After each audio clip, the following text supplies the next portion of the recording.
o fundo de garantia?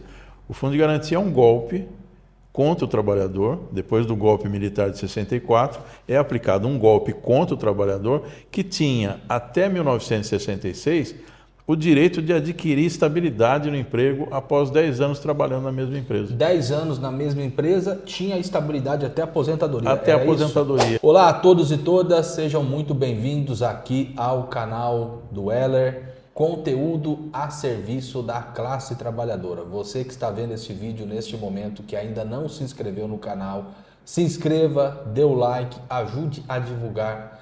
E principalmente este tema que nós vamos abordar aqui neste vídeo, que é um tema muito útil para todos os trabalhadores brasileiros, que é o tema do Fundo de Garantia, que teve o julgamento recentemente e a gente vê que nas fábricas e no geral os trabalhadores estão perguntando para o sindicato: como que ficou? O que foi decidido está valendo daqui para frente ou vale para trás? E aquela ação que o sindicato entrou. E para a gente discutir, debater e explicar sobre esse tema, hoje está aqui comigo o Dr. Aristeu Neto, também conhecido como Dr. Neto, que é o coordenador do Departamento Jurídico do Sindicato dos Metalúrgicos de São José dos Campos e região, também atua auxiliando o jurídico da nossa central sindical, a CSP Conlutas. Doutor Neto, seja muito bem-vindo. Te apresentei aí falando como coordenador jurídico, mas faça aí a sua apresentação. Não, é isso. Eu estou há bastante tempo aqui no sindicato, advogo também para a central e nesse tema específico do Fundo de Garantia, nós ajuizamos ações para vários sindicatos, porque é um problema genérico, né? Toda a classe trabalhadora tem conta de Fundo de Garantia e estava sofrendo perdas por conta dos métodos de correção do governo. Então, a CSP Conlutas ajuizou ações pelo país todo, né, uma ação padronizada, e a gente teve a mesma iniciativa aqui nos metalúrgicos de São José dos Campos e região. Isso aí, doutor Neto, que começou a carreira jurídica em Bauru, nos bancários de Bauru, que foi filiado à CSP Conlutas, né? E a gente trabalhava lá em Bauru com uma assessoria sindical para vários sindicatos estaduais, porque Bauru fica bem no centro do estado. Na época, a gente ajuizava muita ação contra os planos econômicos. Então, você tinha que fazer audiência pelo estado inteiro, e aí Bauru era estratégico desse ponto de vista. Então, trabalhava para previdenciários, radialistas, Unesp, USP, uma série de sindicatos lá. E aí aqui, em São José, desde a eleição do Toninho, 1997, a disputa histórica que era Toninho versus Toquinho e com a vitória do Toninho e do grupo ligado à Convergência Socialista na época, e desde então, sucessivamente, com chapas identificadas com essa corrente política. É isso aí, é importante a gente fazer a luta na fábrica, mas a gente tem também a luta institucional, que são as lutas nos tribunais. Pois bem, doutor Neto, a gente até colocou no jornal do Sindicato dos Metalúrgicos, que a gente entregou aqui na última semana para os trabalhadores, está até aqui no título: STF frustra trabalhadores com decisão sobre correção do Fundo de Garantia. Mas é um tema que o pessoal está com muita dúvida, e se é dúvida dos metalúrgicos aqui de São José, com certeza deve ser dúvida dos trabalhadores em geral, em todo o país. E no vídeo aqui no YouTube a gente consegue aí, porque no jornal você tem a limitação do espaço físico para você fazer a redação, e aqui no texto dá para a gente fazer aqui a nossa explicação. Aí, Neto, pegando aqui os dados, desde 1999 que não tinha a correção. A correção era baseada na TR, a taxa referencial, e a partir de 2013 que o sindicato aqui dos metalúrgicos e também os sindicatos de um modo geral entrou com essa ação. O que foi a ação? Aí fica à vontade aí para estar explicando, fazendo um histórico aí sobre o Fundo de Garantia, e depois a gente vai para o julgamento. Ok. Vamos lembrar primeiro assim, o que é o Fundo de Garantia. O Fundo de Garantia é uma poupança forçada. O trabalhador ele não recebe o percentual, 8% é depositado numa conta para que isso crie uma poupança. Se você for no site da Caixa Econômica Federal, vai falar lá que isso é para te defender na hipótese do desemprego.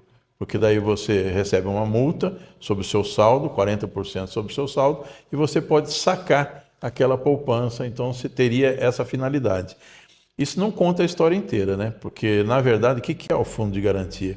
O fundo de garantia é um golpe contra o trabalhador. Depois do golpe militar de 64, é aplicado um golpe contra o trabalhador que tinha, até 1966, o direito de adquirir estabilidade no emprego após 10 anos trabalhando na mesma empresa. 10 anos na mesma empresa, tinha estabilidade até a aposentadoria. Até a aposentadoria, era isso. Você imagina o seguinte, o Brasil, quando cria essa regra, em 1943, a grande maioria da população vivia na zona rural. E você tinha um processo de industrialização, precisava atrair o trabalhador do campo para a cidade. Principalmente com a vinda das montadoras para o Brasil, né? Tem tudo a ver com isso, viu, Weller? Tem tudo a ver com isso. Imagina o seguinte, o processo, a chamada primeira migração das montadoras, se dá quando? 56, 57, começam a vir para cá, 1956, 1957, as grandes montadoras de veículo. E aí, o que acontece? Quando está chegando em 66, vai uma grande população que está empregada nessas montadoras adquirir exatamente o direito à estabilidade. É a partir da pressão dessas montadoras sobre o governo militar que se altera a regra da noite para o dia. Você que tinha direito, estava na boca do gol ali para adquirir o direito à estabilidade, eles falam, olha, não, nós vamos criar um outro regime, que é o Fundo de Garantia por Tempo de Serviço, é opcional, imagina isso, era opcional, então, em tese, você podia falar, eu prefiro a estabilidade, eu não quero o fundo de garantia. Mas nas fábricas, quem viveu o período sabe como é que era essa opção. Era entregar a opção do fundo de garantia. Sim. E quem não assinasse estava imediatamente desligado. Perfeito. Depois disso, inclusive, todo mundo que se empregou sabe que ao assinar o contrato de trabalho tinha lá a opção pelo fundo de garantia, que era praticamente um anexo do contrato de trabalho. Você não tinha outra opção que não fosse aderir a esse regime. Bom, então, em primeiro lugar é isso, você frauda toda uma expectativa de uma imensa massa de trabalhadores, principalmente isso, as grandes concentrações de empregados que tinha nas montadoras de veículo. E depois disso, a lei que previa o fundo de garantia falava o seguinte, bom, é uma poupança forçada. Então, nos primeiros 3 anos, vai ter um juro um pouco menor, mas vai chegar depois de 3 anos a ser igualzinho à caderneta de poupança, que também tinha sido criada mais ou menos no mesmo período. Então você teria, ao invés de 3%, como previa o Fundo de Garantia, você teria 6,15% ao ano. Então teria correção monetária, se defende da inflação, o poder aquisitivo da moeda é reposto na sua conta e você, além disso, tem 6,15% de juros. O governo militar frauda isso também. Quando chega o momento de elevar o juro de 3% para 6%, ele muda a regra no meio do jogo. Muda a regra no meio do jogo e deixa o trabalhador com uma poupança menor do que então, a caderneta de poupança. Então isso nunca foi aplicado? Nunca foi aplicado. Inicial. Nunca foi aplicado. É a velha história. Se falava que era um regime que era superior à estabilidade, não consigo compreender como. Imagina um trabalhador de hoje, se você abre essa possibilidade de você adquirir estabilidade. Quem não prefere um regime desse, né? Com certeza. E aí, essa segunda fraude e a terceira fraude, que é mais recente, que é, no momento de se fazer a correção do saldo, começa a se aplicar, depois do Plano Real, a chamada taxa referencial, que é o juro que o banco propõe para o mercado. Então, se você quer investir, qual é o juro mínimo que o banco propõe para você? Às vezes é 0, às vezes ele só se propõe a guardar o seu dinheiro. E aí o que acontece a partir de 1999? Começa a cair a TR ao índice de 0, você não tinha mais correção. E nesse período, você imagina, se você tinha inflação 10% ao ano, 12% ao ano, 15% ao ano, significa que você está perdendo no seu saldo exatamente esses percentuais. Quando o Conselho Curador do Fundo de Garantia, que tinha participação de algumas centrais sindicais, né, as grandes centrais sindicais, as centrais burocráticas, aí, CUT e Força Sindical, e foram instadas a fazer uma cobrança do governo, falaram assim, olha, não está dando mais certo isso daqui. E aí, como não tinha nenhuma resposta por parte do Conselho Curador, o que foi feito em 2013? Foram ajuizadas várias ações em todo o país, cobrando exatamente a diferença, que se mudasse a forma de correção de TR para o INPC. O INPC o que é? O INPC é um índice que afere exatamente a inflação. Então, nada mais justo do que você pegar e fazer a correção do seu saldo pela inflação e juros de 3% ao invés de 6%. A perda teria alguma perda, mas seria muito menor do que aquela que estava sendo imposta aos trabalhadores.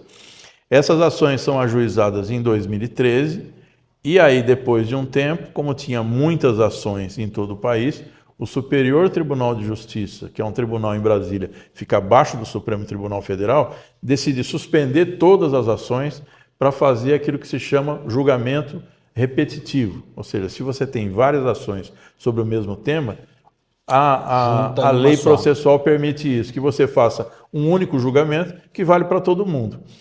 E aí, o STJ, o Superior Tribunal de Justiça, vem e fala assim, olha, é o governo que escolhe. É o governo que escolhe. Se é TR, é prerrogativa do governo. O regime é o chamado regime estatutário do Fundo de Garantia, como se fosse uma coisa que o governo faz e não deve satisfação a ninguém. Não era um regime contratual, como é a poupança. A poupança, o trabalhador, a pessoa chega, deposita, né, na poupança e tem um contrato com o banco que rege aquele investimento. Falava-se, não, o regime do governo é diferente e aí ele pode aplicar a regra que bem entender. Houve um recurso disso ao Supremo Tribunal Federal.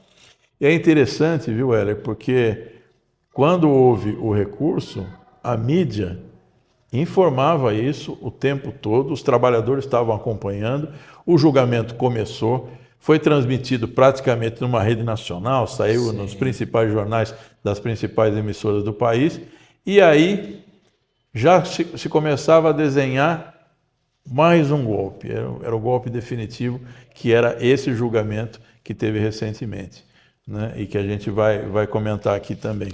Uma questão, Neto, o dinheiro do fundo de garantia que é depositado, o governo utiliza esse dinheiro? E como, Heller? Porque imagina o seguinte... Dá um exemplo para o trabalhador entender. Desde o começo, a lei do fundo de garantia, o que acontecia na época? Você fez uma boa pergunta.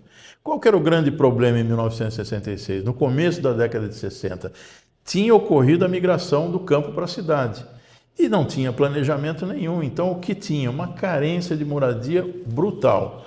A proposta do governo anterior, aquele que foi deposto a partir do golpe militar, era pegar os proprietários de imóveis, taxá-los e, a partir do imposto recolhido dos proprietários de imóveis, construir moradias populares. O governo militar fez outra solução. Ele pegava o dinheiro do Fundo de Garantia, criou o Banco Nacional de Habitação e aí investia tanto em moradia como em infraestrutura. Então, quem passou a financiar o capitalismo era o trabalhador, né? A infraestrutura, toda a infraestrutura, quem financiava era o trabalhador. É o chamado funding, que é você ter um recurso muito grande, que você não precisa, não tem liquidez, porque os trabalhadores só recebem isso quando são demitidos. Você não demite todo mundo a toda hora, embora o Brasil tenha uma taxa de rotatividade de força de trabalho imensa, em termos comparativos com o resto do mundo, mas a história é que você vai ficar com aquele dinheiro durante muito tempo, né? Então você pode investir. Isso funcionou assim, digamos, financiando o BNH e com construção de muita moradia, financiando estrada, infraestrutura de saneamento e tudo mais, mas piorou um pouco com a Caixa Econômica Federal, que passou a pegar o dinheiro do Fundo de Garantia, todo aquele recurso, e passou a especular com esse dinheiro. Então pegava o dinheiro que não pagava nada e aí ia investir em derivativo, enfim, fazia da sua... Você deixa o dinheiro no banco, o banqueiro pega, aplica, só que com uma diferença. Não te devolve aquilo que lucrou. Exato. E uma discussão hoje, durante o governo Dilma, se estabeleceu uma parte da remuneração que venha para o trabalhador, né? E agora, nesse julgamento do Supremo também ficou definido que essa parte que vem para o trabalhador é tudo que ele vai ganhar. Então, a Caixa Econômica Federal embolsa uma parte do que ganha com o dinheiro que está aplicado lá, né? Não vem tudo para o trabalhador, vem só uma pequena parcela. Isso é outra maldade, né? Você imagina, quem é que faz isso? Você deixa o seu dinheiro no banco E aí o que ganhou com o seu dinheiro em aplicação não vem para você, fica com o banqueiro, né? Então é uma situação muito injusta, né? Muito injusta, muito roubo contra o trabalhador. Na verdade é isso que acontece.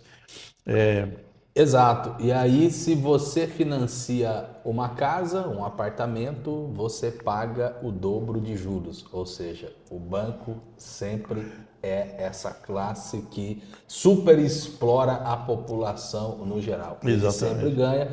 E eu fiz essa pergunta para o trabalhador que está vendo esse vídeo pensar aí. Bom, se eu ganho R$ 2.000 por mês, é depositado lá os 8% do fundo de garantia. Esses 8%, a Caixa Econômica, o banco, o governo pode decidir utilizar para fazer obra, para fazer investimento, mas isso não tem o retorno ali para o trabalhador. E foi muito legal a explicação que você deu aí, explicando que a partir de 1966, durante o regime militar, que a gente tinha estabilidade no emprego, digo a gente, classe trabalhadora, pensando aqui no coletivo, e que a partir disso o fundo de garantia ele vem com essa ideia. Isso é importante para a gente pensar porque a gente ainda tem algumas poucas conquistas fruto da luta dos trabalhadores com o sindicato. Tinha estabilidade no emprego, hoje o que tem é fundo de garantia, a gente faz essa luta minimamente para ter a correção. Um outro exemplo, e que a gente até utiliza esse discurso na porta da fábrica, a PLR ela surgiu em 1994, hoje você tem várias fábricas metalúrgicas que pagam uma PLR superior a R$ 10.000, o trabalhador vê aquele dinheiro extra e a gente muitas vezes discursa na porta da fábrica e o trabalhador pode até não entender que nós somos contra a PLR, porque a PLR surgiu em 1994 como forma de flexibilizar o salário. Os R$ 19.000 que os metalúrgicos da GM receberam de PLR em 2024 tinha que ser incorporado ao salário, porque no salário você tem ali os reflexos da férias, 13º, fundo de garantia, entre outros. E o pouco que a gente tem é graças à luta do sindicato. Você que está aqui acompanhando esse vídeo neste momento, não se esqueça de se inscrever no canal, dar o like, ajuda a divulgar. Esse tema aqui, ele é importantíssimo, até porque o que você vai ver no Jornal Nacional, o que você vai ver na revista Isso é os argumentos deles, de que, poxa, se a gente fosse fazer toda essa correção que o movimento sindical está pedindo, ia quebrar. É dessa forma que a gente vê o governo, inclusive, falando, são bilhões, como é que a Caixa vai devolver isso? Aqui está a realidade e a realidade contada ao lado dos trabalhadores. Canal do Weller, aqui é conteúdo a serviço da classe trabalhadora. Então se inscreva no canal e ajude a divulgar. E aí, Neto, eu estava até falando que a gente publicou aqui no jornal e talvez seja porque ainda não foi publicado e a imprensa ainda não fez aquela sua posição, como eu estava colocando aqui, de dizer que, poxa, vai corrigir daqui para frente, para trás não dava e tal, porque ainda segue os trabalhadores tendo dúvida. Tem gente achando que o que está valendo daqui para frente também vai ter o retroativo para trás, e não é isso. E muita gente com muita dúvida mesmo. Então eu queria que você falasse, a partir deste julgamento, como que ficou? Como que vai ser esse tema? Eu diria o golpe mais recente no fundo de garantia, né? Porque eu falava desde ali do regime militar, a instituição do fundo foi um golpe, e aí sucessivas vezes perda de patrimônio e tudo mais. Dessa vez a coisa é bizarra mesmo, porque a decisão do Supremo Tribunal Federal, imagina, as ações ajuizadas em 2013, à época, a prescrição do fundo de garantia era de 30 anos. Então você está fazendo uma discussão que vai de 2013, 30 anos para trás, né? 1983. Do ponto de vista da poupança, da correção, aquela diferença que eu falei de 3%, era para puxar desde 1983. 3% ao ano, você imagina quanto que daria. Né? 30 anos, daria 3% ao ano, 30%, 90% nesse período todo. Quase uma diferença, é quase dobrar o seu patrimônio. Sim. Né? E aí a decisão do Supremo Tribunal Federal fala o seguinte, olha, tem problema, a correção é pequena, é inferior à poupança, não corrige o patrimônio do trabalhador, vamos adotar agora a Selic, né, que também é uma taxa de juros, é a taxa de juros públicos, né, que o governo estabelece pelo Banco Central, mas pior de tudo é o seguinte, a decisão vale daqui para frente. Então, tudo que foi perdido para trás da data de julgamento em 12 de junho de 2024. Tudo que foi perdido para trás está perdido, não vai repor absolutamente nada. Isso é importante, trabalhador. Daqui para frente, ok, o Neto vai seguir explicando. Agora, aquilo que a gente solicitava, aquilo que a gente pedia, não tem. É Não isso, tem, né, Neto? não Então, pra tem, ficar claro, absolutamente perdemos nada. por conta dessa justiça burguesa e também por conta dos governos. É importante colocar isso porque quando o governo era Bolsonaro, a gente via a CUT, a gente via a CTB, todas as centrais sindicais falando tem que pressionar o governo para corrigir para o trabalhador. Agora, como, infelizmente, uma boa parte do movimento sindical apoia o governo Lula, a gente não vê eles fazendo barulho. Agora, nós do Sindicato dos Metalúrgicos de São José dos Campos, que somos filiados à CSP com Lutas, nós temos a nossa independência de classe. O que isso quer dizer? Seja Bolsonaro, seja Temer, Fernando Henrique, Lula, Dilma, seja lá quem tivesse na presidência, a nossa cobrança para ter essa correção para os trabalhadores seria a mesma. Então, o nosso sindicato ele tem a independência e a gente não está vendo os outros sindicatos e as outras centrais denunciar porque eles não querem queimar o governo Lula. E para nós, isso aqui tem com certeza o dedo do governo. Não tenha dúvida nenhuma. Olha, quem estava fazendo a defesa do governo na sessão de julgamento no Supremo Tribunal Federal era o advogado-geral da União, Jorge Messias, né? Um quadro do PT, né, que desde o primeiro governo Dilma participou de governo do PT, hoje é o advogado-geral da União, estava cotado inclusive para a vaga do Flávio Dino, né, que foi nomeado agora ministro do Supremo Tribunal Federal, e um discurso catastrofista, Wélio, que falava o seguinte: isso aqui, se tiver a correção, vai onerar o valor da construção das moradias. E você falou aqui já, assim, o juro baixo era para o construtor, não é para o trabalhador que adquire imóvel. O juro baixo é para quem está fazendo o trabalho de construção civil, entendeu? Então financia o trabalho da construção civil, mas daí na venda do imóvel você não vai ter nenhuma facilidade por conta da taxa menor ou da remuneração menor que está tendo o fundo de garantia. Eu queria destacar uma coisa: o ministro Barroso, quando ele faz o voto dele, ele fala o seguinte: se isso aqui atingisse a classe média alta do Brasil, eles teriam pegado em armas para defender o próprio patrimônio. Com certeza. Então, eu acho isso. Você falou tudo, imagina, as outras centrais que tinham discurso contra as perdas silenciaram de forma absoluta. E pior, quem tem a responsabilidade direta, porque participa do Conselho Curador, é CUT, a Central Única dos Trabalhadores, e Força Sindical. A classe trabalhadora brasileira precisa saber disso. Eles se propõem a participar dos órgãos tripartites e daí participam dessa forma, assistindo a perda ser construída e não fazendo absolutamente nada para reparar essas perdas históricas. Então, a gente estima, entre a correção da TR, ao invés do INPC, mais a perda da poupança, alguma coisa em torno de 300%. Então seria, se você tem lá 10 mil reais, coloca lá que você deveria ter 30 mil reais. Sim. Tanto é assim, Weller, que no passado, eu diria, você pega ali na década de 80, não era incomum a pessoa que tinha permanecido um bom tempo na mesma empresa, ela sacava o fundo de garantia e ela conseguia pelo menos dar uma entrada numa casa própria. Né? Sim. Tinha esse significado, né? Você, um patrimônio que era, digamos, pelo menos um pontapé inicial para você ter alguma estabilidade. Hoje, e aí a Caixa mudou até a finalidade do fundo de garantia, para que serve isso? É para esticar o seguro-desemprego. É muito pouco dinheiro para fazer qualquer tipo de investimento em bem imóvel. Não dá nem para pensar nisso. Na verdade, é para você respirar por mais alguns meses, que isso só tem seguro-desemprego por 5 meses. Um golpe, eu diria, um golpe derradeiro, né, impondo essa perda imensa.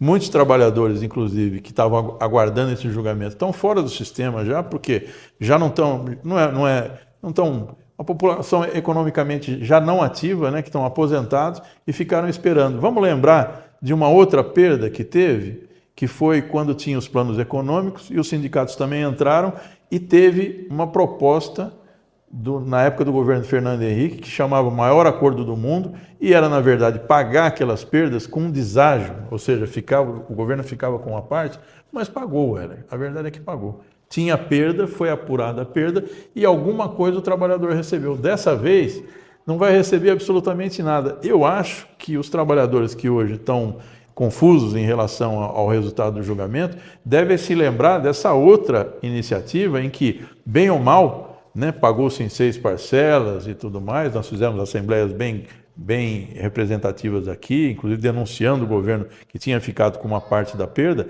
mas dessa vez ficou com tudo. Dessa vez não é que tem deságio, que vai parcelar, não, acabou. Né? O julgamento do Supremo realmente é a chamada... aí vem o juridiquês. No latim, quando você faz daqui para frente, é chamado ex nunc, é o novo. Né? E quando você faz daqui para trás, ex tunc, para trás, certo? Só fez o julgamento ex nunc. Isso não existe no direito, porque senão por que você vai reclamar? Só vai valer a partir da publicação, correto? A publicação deve retroagir a 12 de junho, mas eu digo, essa é uma curiosidade no meio jurídico, está todo mundo muito preocupado, porque foi julgado no dia 12, tudo é eletrônico hoje, então dia 13, 14 era para ter publicado o acordo. Não publicou até hoje é dia 29.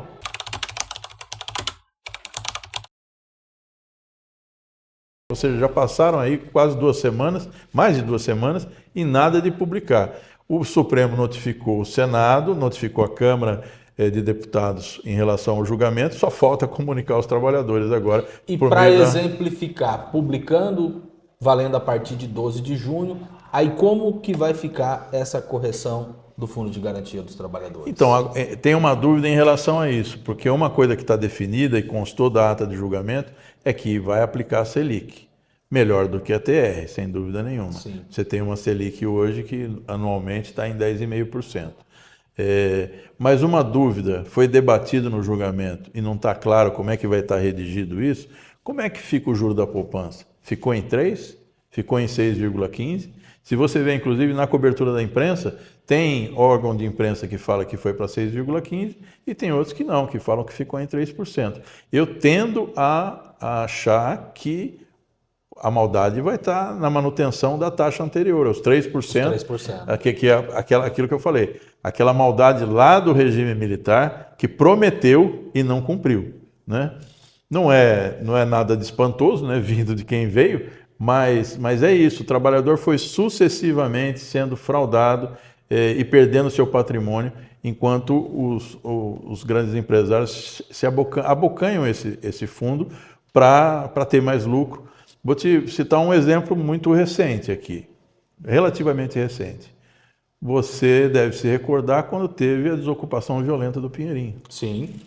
Tão logo foi feita a desocupação do Pinheirinho, o que foi feito?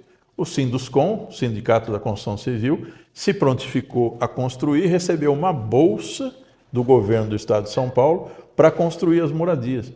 Você tinha milhares de moradias construídas pelos próprios trabalhadores, num esforço próprio, né? Todas ali num bairro habitado a partir dessa luta dos trabalhadores por moradia. Demoliu-se tudo aquilo para quê? Para canalizar dinheiro para os grandes construtores do setor civil. Então, também nisso aí, eles, inclusive à época, fizeram chantagem para aumentar a Bolsa Moradia, que na época estava em 60 mil, acabaram levando 90 mil de Bolsa Moradia, na época era muito dinheiro, para fazer casas de má qualidade, né? Na verdade, para oferir mais lucro ainda. Então, está na história do Brasil esse tipo de coisa, a concentração de renda absurda, a falta de moradia.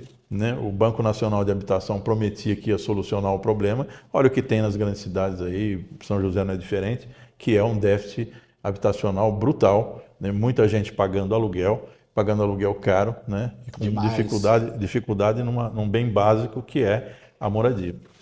Isso aí, doutor Neto explicando aqui pra gente sobre este julgamento do Fundo de Garantia. Peguem este vídeo, joguem aí nos grupos de WhatsApp, Telegram da fábrica, para o grupo da família, para o grupo dos amigos do futebol, do boteco, porque é importante o trabalhador saber. não vai ter a correção retroativa. O que o Supremo Tribunal Federal fez foi um golpe aos trabalhadores e no governo do Lula. E infelizmente a gente não vai ver a maioria dos sindicatos e das centrais denunciando da forma que nós estamos fazendo.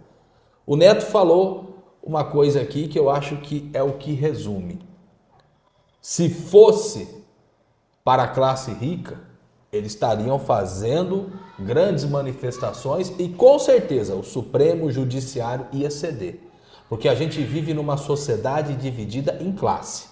O pobre vai no banco pegar empréstimo, ele paga o dobro. Juros absurdos. O BNDES, para financiar empresário, cobra bem pouquinho.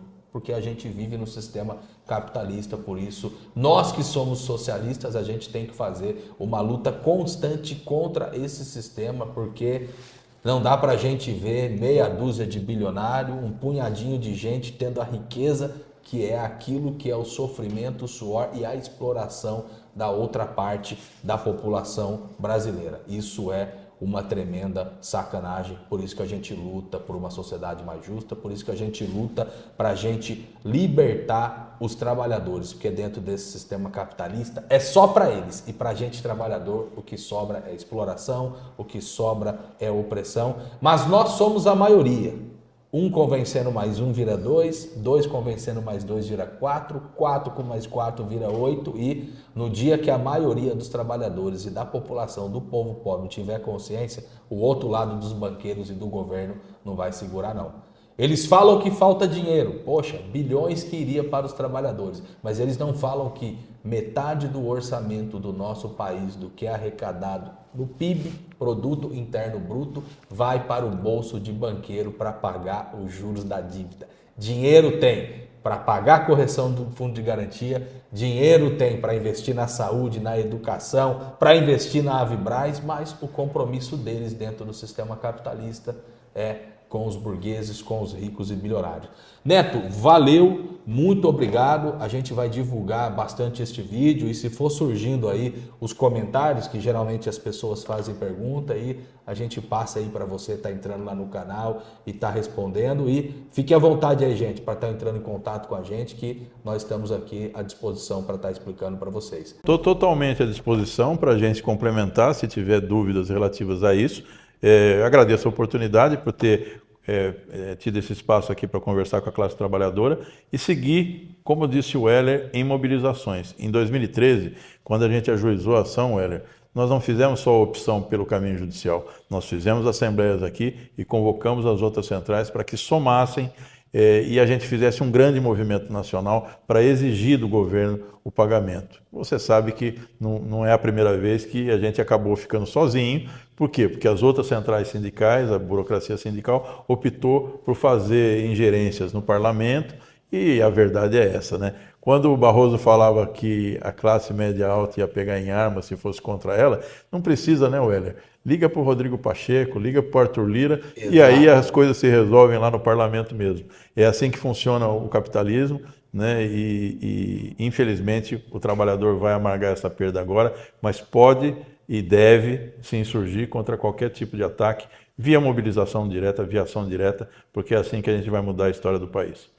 Valeu, Neto. Canal do Weller, informação e conteúdo para a classe trabalhadora.